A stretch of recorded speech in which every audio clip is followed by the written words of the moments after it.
de dire on veut essayer à chaque fois de comprendre le monde et d'avoir un message pour le monde. Et moi, mon rêve, c'est que les musées en Europe et en France continuent d'être des musées universels et que les musées en Afrique deviennent des musées universels. Qu'est-ce que ça veut dire? Qu'il faut restituer des œuvres dans ces conditions-là et les bonnes conditions de conservation et de coopération scientifique pour que la jeunesse africaine puisse se reconnecter avec son propre passé, puisse être au contact de ces artistes passés, son patrimoine, sa culture. Mais il faut qu'elle puisse aussi connaître la culture européenne, qu'elle ait des grandes œuvres européennes. Mais il faut aussi que la jeunesse européenne puisse continuer à avoir des œuvres africaines. L'absurdité dans laquelle il ne faut surtout pas aller, c'est de dire chacun reprend ses billes. Et il n'y a plus de musée universel. Et chacun met sa culture. Non, mais je vous le dis juste pour bien clarifier sur ces débats. Et donc ça, pour moi, c'est l'objectif. Et donc derrière, c'est une circulation permanente, une coopération, restitution, justice, circulation, coopération. Et donc, ce que nous devons faire, c'est rééquilibrer la relation culturelle, patrimoniale et scientifique sur ce sujet. Et donc, votre proposition d'avoir vraiment un forum qui inclut les sociétés civiles et qui permet le débat, oui. La France, en tant que nation hôte et membre, va le soumettre à l'UNESCO. Je serai votre porte-parole auprès de la directrice générale et des équipes de l'UNESCO. On va défendre cette idée pour qu'il y ait un débat. Et je pense que c'est vraiment la mission de l'UNESCO. Et vraiment, l'UNESCO défend complètement ce sujet et nous a beaucoup aidé à l'animer. Et je sais qu'Audrey Azoulay le soutiendra et peut tout à fait l'organiser. La maison qui est proposée, le projet doit être aussi le cadre de ce débat permanent entre les spécialistes et les sociétés civiles. Et ce débat ne progressera que s'il est entre spécialistes et sociétés civiles, entre France, je dirais européens, même d'ailleurs anglo-saxons de l'autre côté de l'océan, et africains. Donc oui. Tirailleurs sénégalais. Elle est où, madame? Ouais. Alors, sur les tirailleurs sénégalais, d'abord, je prendrai toutes les demandes et on répondra aux familles dont vous êtes l'ambassadrice aujourd'hui. Mais c'est un sujet que non seulement nous avons historiquement reconnu, mais que j'ai réaffirmé en m'exprimant officiellement au nom de la France le 15 août 2019, lors de l'anniversaire du débarquement de Provence. Et je veux ici qu'on le mesure tous, le débarquement de Provence, c'est la part de débarquement où, si je puis dire, les Françaises et les Français ont contribué à leur libération. Le débarquement de Normandie, ce sont beaucoup nos alliés. Il y avait le commando Kiefer. Le débarquement de Provence, ce sont les Françaises et les Français qui viennent depuis les terres africaines. Et ce sont les tirailleurs sénégalais, mais ce sont les combattants de toute l'Afrique. Ce sont les combattants de toute l'Afrique qui viennent défendre la France, mourir à des milliers de kilomètres sur un sol qu'ils n'avaient jamais connu, au nom de la liberté de la France. Et donc c'est notre fierté, cette reconnaissance est un devoir et nous l'assumons au nom de chaque famille. Et donc elles seront restaurées dans leur dignité si elle a été bafouée, mais la parole officielle de la France a été, en ma personne, affirmée et j'ai reconnu justement ce rôle et cette dette. Et nous avons même lancé des initiatives pour que des maires puissent rebaptiser des rues au nom de ces combattants. Au nom de ces combattants. Et donc cette part d'Afrique dont je parlais, c'est aussi une part de liberté. Ce sont des femmes et des hommes qui sont venus sauver la France lors de ce débarquement. Et je veux ici maintenant rendre hommage aussi à toutes les mémoires. Durant la Première Guerre mondiale, ce qu'on appelait alors l'armée noire, qui était une armée exceptionnelle, il y a un bâtiment sublime qui est à Reims, qui honore cette mémoire. Alain Mabankou était à mes côtés en novembre 2018 pour rendre hommage à cette armée noire. Il y a eu des centaines de milliers d'Africains qui sont venus mourir dans les tranchées, plutôt dans l'Est et dans le Nord de la France, pendant la Première Guerre mondiale, là aussi pour notre liberté. Et donc, chacune de ces familles, on leur écrira, on les restaurera dans la dignité, mais je veux ici qu'il n'y ait aucune ambiguïté sur la reconnaissance de la France et le caractère officiel de cette reconnaissance. Merci beaucoup. Monsieur le Président, nous allons maintenant clore cette plénière. Tout à l'heure, nous recevrons Ljubljana, Singila et Fjord de Björn. Souhaitez-vous conclure par un message? Il n'y aura plus d'autres questions, Monsieur le Président. Je vais conclure en vous répondant, puisque vous avez été très direct avec moi, et donc je vais essayer d'avoir quelques mots de conclusion. La première chose pour conclure, c'est quand même d'abord des remerciements, si vous m'y autorisez. Je voudrais remercier Claudie pour le travail impossible que nous lui avons rendu pendant les quelques heures, puisque nous avons constamment désorganisé les choses tous ensemble. Donc merci beaucoup. Merci pour le travail fait. Je voudrais vraiment remercier, ça a été cité, mais le Conseil présidentiel pour l'Afrique, les équipes successives, parce que le CPA a fait un boulot extraordinaire pour bâtir le discours de Ouagadougou et la stratégie, pour m'accompagner tout au long, accompagner les équipes, être des aiguillons. Et ce qui est formidable, ce qui pour moi est un trésor, c'est que beaucoup de membres du CPA ont ensuite essaimé et sont allés mener des aventures nouvelles pour en être un peu les garants et les acteurs. Et donc merci au CPA. Je veux remercier évidemment la ministre, les ministres, l'AFD et nos parlementaires qui sont ici présents. Remercier Achille Mbembe et l'ensemble de son équipe pour le rapport. Et le féliciter parce qu'il a réussi à déléguer son travail à tout le monde. Donc il est vraiment très fort. Non mais merci Achille de l'avoir fait avec exigence et je vais revenir sur le suivi. Je voulais remercier Ngone Fall pour la saison Africa 2020 parce qu'elle a contribué quand même énormément à travers ce travail pendant 40 mois pour qu'il y ait des événements partout, justement en France hexagonale et ultramarine sur notre sujet. Et remercier nos 11 pépites qui sont là et qui ont travaillé, se sont engagés. And thank you so much because you came from your different countries. Sometimes you came from non-French spoken countries. And we do appreciate this contribution because I think part of what we want to do as well is to have this direct link with all the different countries. And all the different languages. Happily, I'm totally unable to speak Hausa franchement, je ne sais pas parler Hausa, etc.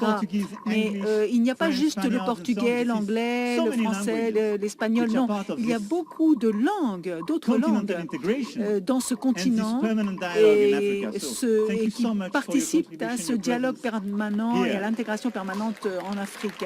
Donc merci d'être ici, justement.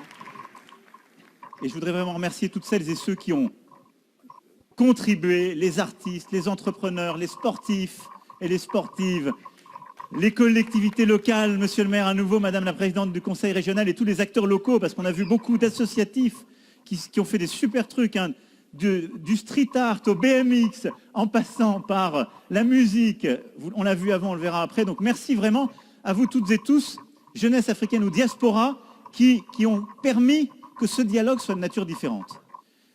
Premièrement, vous m'avez interrogé sur votre légitimité. Vous avez vous-même apporté la réponse aujourd'hui. Votre légitimité, c'est votre engagement et c'est votre intransigeance. Vous ne m'avez pas fait de cadeau, mais je pense que c'est ce qui était le sens de votre présence aujourd'hui et je pense que c'est ça qui doit s'inscrire dans la durée. Au fond, votre légitimité, vous êtes en train de la bâtir. Et il y aura toujours des gens pour vous critiquer d'être venus ici, parce qu'il y a toujours des gens qui pensent que c'est mieux de s'opposer absolument. Il y aura sans doute des désaccords et des choses imparfaites ou incomplètes. Mais je pense que vous avez aujourd'hui bâti des éléments intangibles de légitimité. C'est le courage de vous être engagé. C'est le courage de vous être mis en déséquilibre par rapport à des gens qui vous ont critiqué de venir ici. C'est le courage de ne pas avoir accepté la facilité qui était de rester sur une chaise à dire « ça ne marchera jamais parce que c'est la France, ça ne marchera jamais parce qu'il s'est passé tout ça avant ». La légitimité, maintenant, vous l'avez. Et donc, ce que je vous dois, c'est que la réponse se fasse dans la durée et qu'en effet, ce ne soit pas un sommet pour rien. Dire que nous avons fait un sommet qui ne soit pas sans lendemain, ça ne veut pas dire qu'il y a des réponses magiques. Parce que tous les sujets qu'on a soulevés sont des sujets compliqués et qui viennent de très loin. C'est pour ça qu'il n'y a pas de formule. Il y a une chose que je suis prêt à garantir, c'est que moi, je n'arrêterai pas le combat que j'ai commencé depuis le début et qui nous a déjà menés jusqu'ici. Quand j'ai dit à Ouaga, il y aura un sommet, je discuterai directement avec les diasporas, la jeunesse, les gens ont dit, on verra. Les restitutions ont dit, d'accord. Le franc CFA, ok, à d'autres, etc. Les engagements, je les ai tenus étape par étape. ce sommet est le début d'une nouvelle ère, c'est-à-dire le début de nouveaux rendez-vous, mais surtout le début d'un processus et d'un travail. Et donc moi, ce que j'attends de nous tous collectivement, c'est que là, on a posé les choses, on s'est dit des choses. Et il faut qu'il y ait un travail scientifique, politique, sportif, culturel, économique, qui soit conduit, et il sera conduit, moi je suis en quelque sorte le garant de cela. Il y aura peut-être des dissonances. C'est inévitable. Le tout, c'est qu'il y ait de la sincérité et de l'engagement. Et moi, je pense qu'il est possible d'écrire une nouvelle page. Et donc, pour y arriver, on a besoin de rester engagé. C'est pour ça que ce que j'ai demandé à Achille Mbembe, à tous ces co-auteurs qui le souhaitent et qui sont prêts à le faire, et aux pépites qui sont là comme aux engagés de cette aventure, parce que vous avez fait un travail pendant des mois remarquable, c'est de continuer à rester engagés à nos côtés sur quelques initiatives, parce que je pense qu'on a besoin de vous pour, en quelque sorte, nous garantir la bonne réalisation. La Maison des mondes africains et des diasporas, le Fonds de financement démocratie, le campus et toutes les initiatives pédagogiques, entre autres, nous avons besoin que vous acceptiez de les piloter, de nous aider à les lancer, en lien avec tout le secteur et avec tous nos acteurs. Mais je pense que la meilleure garantie pour pas que ce soit sans lendemain, c'est que vous restiez engagés pour la part que vous êtes prêts à prendre. Et que vous êtes avec des rendez-vous réguliers pour dire là ça va pas. Mais qu'en quelque sorte, vous ayez la même exigence sur la suite. Sinon, le risque, c'est l'absence de lendemain ou c'est la demi-mesure. Et donc, moi je souhaite que cet engagement se poursuive avec la même exigence et la même humilité qu'a eu Achille pour qu'on puisse avancer sur ce volet-là ensemble. Voilà ce que je vous propose en termes de méthode. Le tout dernier point, c'est de vous dire que vous avez donné aujourd'hui la plus belle démonstration qu'on était fou de faire ça, mais que c'était possible et que c'était plein de promesses.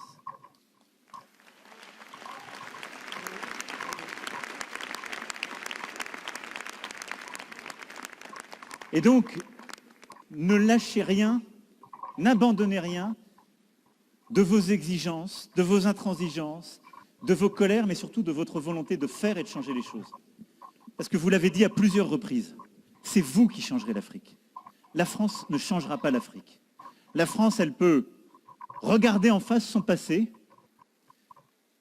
vouloir participer dans un dialogue sincère et redevenu équitable, ce qu'on a fait aujourd'hui, une relation qui a été abîmée, et vouloir rebâtir une belle relation parce qu'elle est équitable, parce qu'elle est choisie et parce qu'elle regarde l'avenir. Mais l'avenir de votre continent, c'est vous qui l'écrirez, c'est vous qui le ferez. Notre devoir à nous, c'est de permettre à nos diasporas d'y contribuer, c'est de permettre à nos diasporas d'apporter leur part, parce qu'elles ont cela en elles, et c'est de nous permettre de, en quelque sorte, d'être à vos côtés, parce que c'est une chance pour nous de le faire, parce que c'est participer à une aventure humaine qui, moi, je le crois profondément, va enrichir la France. Et donc, cette coopération, ce partenariat, cette nouvelle page, c'est ça ce que nous devons ensemble faire sortir de ce nouveau sommet. Donc merci d'avoir été suffisamment fou pour y participer, d'avoir été suffisamment exigeant pour que ce ne soit pas des paroles en l'air, mais surtout d'accepter de continuer à agir pour que tous ensemble, nous fassions que ce jour soit un jour dont les lendemains n'auront pas le droit d'être semblables à nos passés. C'est une nouvelle page qu'on doit écrire. C'est la page nourrie par votre exigence, votre volonté, votre détermination. Moi, je serai là. Merci beaucoup. Merci, Monsieur le Président. Alors, Monsieur le Président, j'ai deux demandes à formuler. La première, au regard de tout ce qui a été dit aujourd'hui, tout cet échange, tous ces talents qui se sont exprimés, c'est peut-être pour tuer un peu les incompréhensions,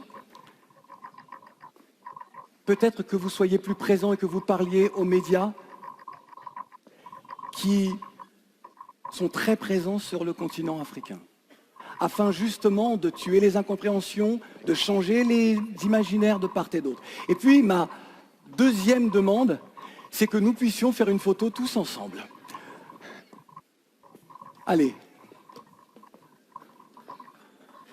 Alors ne partez pas, car ce n'est pas terminé.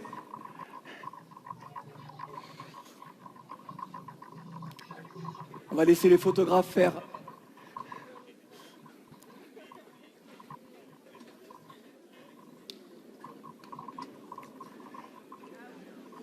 S'il vous plaît, le public. Alors, je vous demande, s'il vous plaît, de rester à votre place. Et celles et ceux qui souhaitent partir pourront le faire après le départ du président de la République. Merci beaucoup.